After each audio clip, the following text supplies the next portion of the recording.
पहाड़ों के ऊंचे नीचे पेच दर पेच रास्तों और दुश्वार गुजार पगडंडियों पर चलते हुए उसके थके थके कदम अपने रेवड़ का बमुश्किल साथ दे पा रहे थे, जबकि दूर से नजर आने वाला गांव के झोंपड़ों से बल खाते हुए उठता हुआ धुआं उसे घर की जानिब बढ़ने की हिम्मत अता कर रहा था।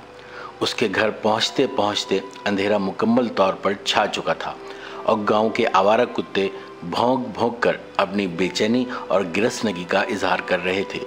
वो कुत्ते गांव के मकीनों की जानिब से रात के खाने के बाद कुछ बचे कुचे रोटी के टुकड़ों में अपना भी हिस्सा मिलने की उम्मीद कर रहे थे। समंदर खां का गांव सरदार किले नज़दीक तरीन शहरी आबादी से 50 किलोमीटर के फासले पर वाक़ था, मगर ये फासला किसी सीधी पक्की क्या कच्ची सड़क की तरह भी न था। उसे सिर्फ पैदल या घोड़ों, गधों और खच्चरों की मदद से ही बमुश्किल तय किया जा सकता था। इस इलाके में आज़ादी से पहले किसी जीप का गुज़र हुआ हो तो हुआ हो, मगर आज़ादी के बाद से कबीले के बड़ों की जानिब से किसी भी मशीनी गाड़ी को यहाँ आने जाने की इजाज़त न थी। किसी भी मरीज़ और ख़ुसूसी तौर पर हामला ख़वातीन, बूढ़ों और बच्चों को किसी भी हंगामी सूरत हाल में शहरी अस्पताल तक ले जाने में ही अक्सर मरीज़ अपनी जान से हाथ धो बैठते।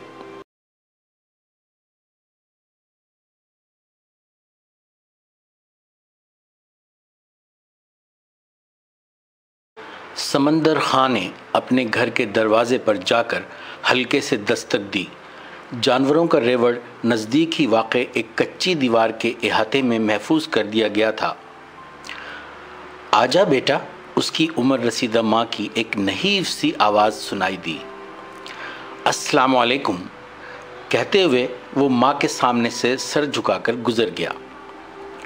उसकी माँ गुज़िश्ता कई रोज़ से खांसी और बुखार का शिकार थी और वो उसे शहर से दवाएं लाकर देने या उसे खुद डॉक्टर के पास ले जाने या किसी मुनासिब अस्पताल ले जाने से भी कासिर रहा था। जानवरों को चारा खिलाने और उनकी देखभाल करने के लिए रोज़ बाहर ले जाना ज़रूरी था और वो इस बिला नागा रोज़ीना में तातील करने से अपने आप को आजिज़ पाता था। शहर के अस्पताल जाने और आने का मतलब कम से कम 3 रोज़ का सफ़र था। वो गांव के खान का इस कदर मकरूज़ हो चुका था कि उसे जल्द ही अपने जानवरों के रेवड़ में से चंद बेहतरीन जानवरों को फ़रोख्त करके कर्ज़े की एक मोटी किस्त अदा करने का इंतज़ाम करने के सिवा कोई चारेकार नज़र ना आता था।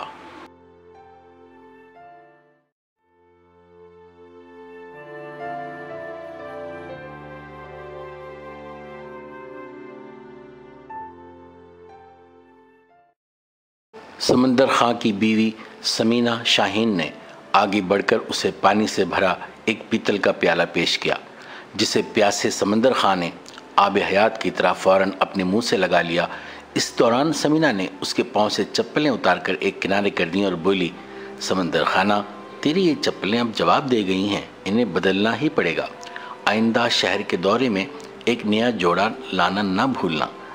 समंदर खां ने समीना पर एक प्यार भरी नरम नज़र डाली और फिर अपने आबले पड़े पैरों को पानी से निथार कर एक सख्त चारपाई पर दराज हो गया।